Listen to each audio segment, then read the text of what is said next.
Kebijakan fiskal ekspansif dilakukan dengan cara meningkatkan subsidi, menurunkan pajak, dan menurunkan pengeluaran pemerintah. Oke, fiskal ekspansif. Meningkatkan subsidi benar, menurunkan pajak benar. Oke. Nah, tapi di sini dia bilang menurunkan pengeluaran pemerintah. Ini yang salah. Harusnya itu meningkatkan government spending, pengeluaran pemerintah. Makanya pernyataan utama salah, sebab kebijakan fiskal dilakukan dengan memengaruhi komponen belanja dan pendapatan negara. Ini benar ya, salah benar berarti jawabannya D. Kemudian nomor 17, semakin besar MPC maka semakin kecil angka pengganda. Oke, jawabannya itu salah, harusnya makin besar. Angka pengganda itu biasa di ekonomi kita bilangnya K atau multiplier itu kan 1 per MPS. Kalau misalnya MPC-nya makin besar, berarti MPS makin kecil. Nah, kalau misalnya MPS yang di sini makin kecil, berarti kan K di sini kan makin besar karena kan dia berbanding terbalik kan. Nah, harusnya kalau misalnya MPC makin besar, maka MPS makin kecil dan K harusnya makin besar. Jadi pernyataan utamanya itu salah. Sebab multiplier ditentukan oleh pengeluaran konsumsi konsumen. Salah. Karena harusnya itu ditentukan sama MPC ya. Bukan sama pengeluaran konsumsi konsumen. Bukan sama C. Bedakan MPC sama C. MPC itu delta C per delta Y. Kalau C itu A plus BYD. Jadi dia berbeda. Oke, di situ salah-salah berarti kan jawabannya E. Nah, apabila pemerintah menerapkan kebijakan upah minimum ini dia upah yang ditetapkan di atas harga keseimbangan. Kayak gitu. Otomatis pernyataan satu dia salah, karena harusnya dia di atas upah keseimbangan. Kemudian pernyataan ketiga, pernyataan kedua menimbulkan pengangguran, benar. Karena kan kalau misalnya teman-teman ingat kebijakan floor price, itu kan dia harganya di atas harga keseimbangan juga kan. Jadi ada kayak excess supply kan. Nah, tapi kalau di pasar tenaga kerja itu namanya excess supply of labor, bukan excess demand of labor. Di sini dia udah benar menimbulkan pengangguran, tapi di sininya dia salah karena pengangguran dia bilang excess demand of labor. Harusnya itu excess supply of labor. Makanya nomor 1 salah, nomor 2 salah. Terus nomor 3 terdapat tendensi upah untuk naik. Salah karena harusnya terdapat kecenderungan upah untuk turun. Kita bisa pakai analogi di kebijakan price floor. Kalau harga di atas harga keseimbangan kan terjadi excess supply. Kalau terjadi excess supply, maka harga itu akan turun. Nah, ini juga salah. Kemudian yang keempat, meningkatkan biaya produksi perusahaan, benar. Karena kalau upah minimum itu kan upahnya naik di atas harga keseimbangan, berarti kan biaya produksi perusahaan meningkat. Karena komponen biaya produksi perusahaan itu salah satunya adalah upah. Nah, oleh karena itu, karena cuma pernyataan 4 yang benar, jawabannya itu D. Nomor 19, terdapat efek yang dapat menjelaskan mengapa kurva permintaan agregat berbentuk downward sloping. Permintaan agregat demand. Yaitu, nah, jadi jawabannya itu adalah 1, 2, dan 3. 4 ini cuma pengecohnya aja. 1, 2, 3 itu benar. Bisa dijelasin Kak? Oke, aku jelasin ya. Wealth effect itu maksudnya gimana? Jadi wealth effect itu kalau harga barang turun, maka orang makin kaya. Kalau mereka makin kaya, mereka mampu ningkatin C kan konsumsinya, sehingga agregat demand-nya itu akan naik. Kalau interest rate effect itu, kalau harga barang naik, maka Bank Indonesia akan naikin suku bunga kan? Kayak gitu kan teorinya. Nah, kalau suku bunga naik, maka perusahaan itu dia akan tidak termotivasi. Perusahaan tidak akan termotivasi untuk berinvestasi. Perusahaan kurangi investasi. dan sebaliknya. Nah, kemudian kalau exchange rate effect itu, kalau misalnya harga barang naik kan suku bunga kita akan naik. Kalau misalnya harga naik, suku bunga itu naik. Saat suku bunga naik, maka dana yang ada di luar itu akan lari ke kita semua, ya kan? Karena jadi return di dalam negeri, misalnya di Indonesia, kalau misalnya BI naikin suku bunga, itu lebih tinggi dari negara lain yang nggak naikin suku bunga. Sehingga apa? Terjadi apresiasi rupiah. Saat terjadi apresiasi rupiah, maka ekspor kita akan turun kan?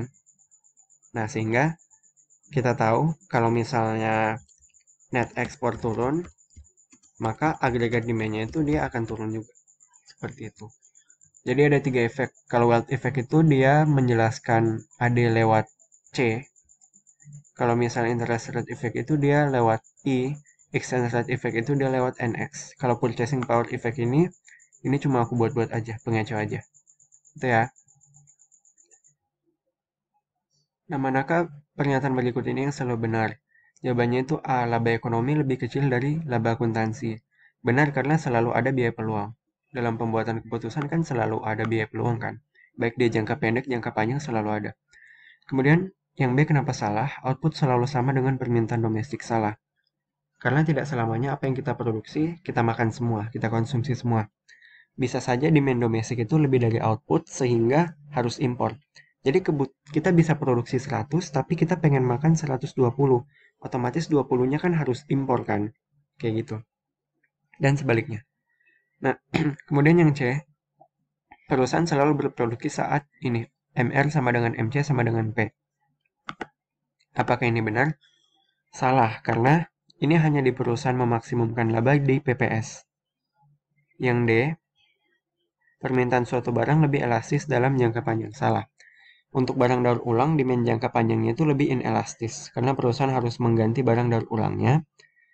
Dan yang E, GDP nominal yang sangat tinggi mengindikasikan terjadinya inflasi yang sangat tinggi. Belum tentu. GDP itu, yaitu kan P dikali Q kan. Kalau misalnya Q-nya tinggi, tetap saja GDP nominal tinggi, walaupun harga di tahun tersebut itu naiknya cuma sedikit.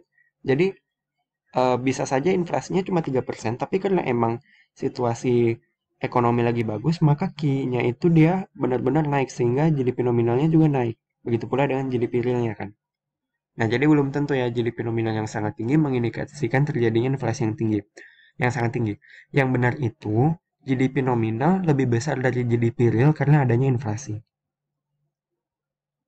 Kemudian nomor 21, yang merupakan natural uncertainty contract, maksudnya kontrak yang hakikatnya itu dia tidak pasti, yaitu jawabannya adalah, kita lihat satu-satu. Kalau tidak pasti itu maksudnya dia return yang diberikan itu dia tidak pasti, berfluktuasi tergantung kondisi perekonomian.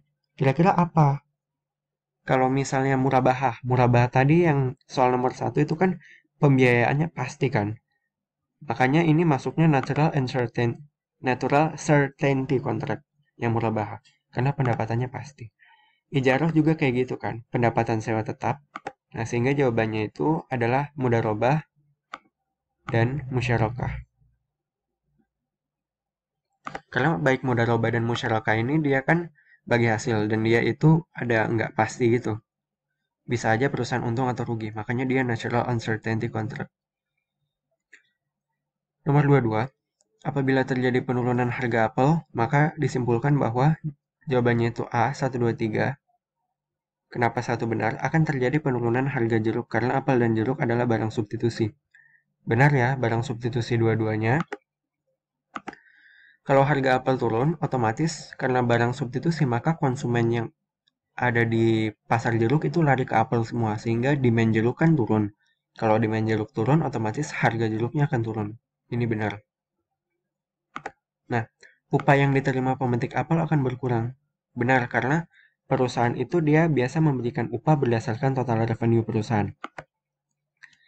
Sederhananya kayak gini, kalau misalnya kalian buka usaha, kalau misalnya usaha kalian itu sedang apa namanya? Sedang profitnya gede, maka kalian kan akan menggaji karyawan kalian dengan lebih tinggi kan? Dan sebaliknya.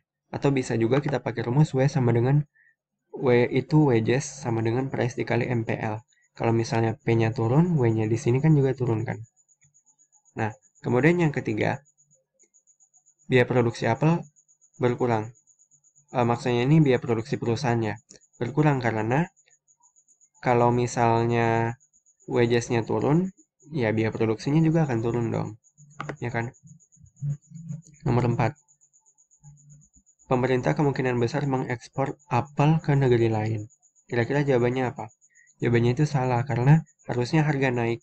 Kalau misalnya pemerintah ekspor apel ke negeri lain, berarti kan mengurangi suplai domestik. Kalau suplai domestik berkurang, berarti harga domestik akan naik. Padahal di soal bilangnya harga domestik itu turun. Jadi jawabannya itu adalah A, 1, 2, 3. Nah ini, jadi pendapatan nasional negara itu 400 billion itu di 2014. Jadi di soalnya itu 2019 kalau nggak salah. And it was 480 billion di tahun selanjutnya.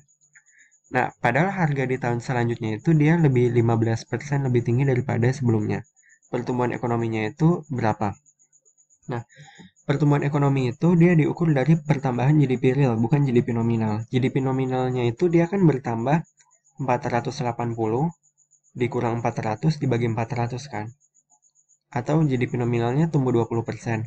Tapi karena harga naik 15%, GDP realnya itu dia cuma tumbuh 20 min 15% karena dia harus mengurangi kenaikan harga. Jadi yang benar itu A, 5%. Kemudian, nah ini nomor 24 ini agak gampang. Prinsip ekonomi yang benar itu, jawabannya itu D. Mendapatkan maksimum benefit, kepuasan maksimum atau apapun itu dengan effort tertentu. Jadi bukan mendapatkan hasil yang maksimum dengan pengorbanan yang minimum. Nggak kayak gitu ya, karena itu adalah bentuk dari keserakahan manusia. Nggak boleh dicontoh. Jadi yang benar itu adalah uh, benefitnya maksimum dengan effort tertentu atau biayanya minimum, tapi apa namanya benefitnya itu tertentu kayak gitu. Jadi kalau ketemu sama soal kayak gini jawabnya yang ada tertentunya kayak gitu ya. Nomor 25. Kalau misalnya kurs rupiah terhadap dolar berubah dari 1 US dollar 15.000 kemudian jadi 14.500. Itu apresiasi atau depresiasi? Nah, ini apresiasi kan dengan karena apa namanya mata uang kita menguat. Yang tadinya 1 dolar bisa beli 15.000 sekarang cuma 14.500. Dolarnya melemah, kitanya menguat rupiah. Nah, kalau rupiah menguat berarti kan apa? Ekspor kita akan berkurang. Karena kalau misalnya mata uang kita menguat, kita melihat barang di luar negeri itu lebih murah kan dengan mata uang kita sehingga kita beli banyak-banyak dari luar dan sebaliknya kalau dari masyarakat luar negeri barang kita tuh lebih mahal karena ya tadi karena mata uang kita menguat dan mereka harus bayar pakai mata uang kita, berarti kelihatannya barang kita mahal, ekspornya kita berkurang. Nah, C dan D, apa namanya? D dan E ini dia belum tentu. Karena kita harus melihat elastisitas ekspornya. Jadi, belum tentu kalau ekspor Indonesia berkurang, penerimaan ekspor Indonesia itu menurun. Kayak gitu ya. Kemudian nomor 26, kalau suku bunga nominal 12%, inflasi 3%, maka suku bunga real adalah, suku bunga real itu rumusnya adalah suku bunga nominal min inflasi. Gampangnya itu real. Real itu kan nyata, artinya yang sebenarnya kalian dapat dari investasi itu berapa sih? Nah, kalian nanam duit, dapat 12%, tapi ternyata terjadi inflasi 3%. Nah, otomatis kan kalian cuma dapat 9% kan? Nah, makanya jawabannya itu B.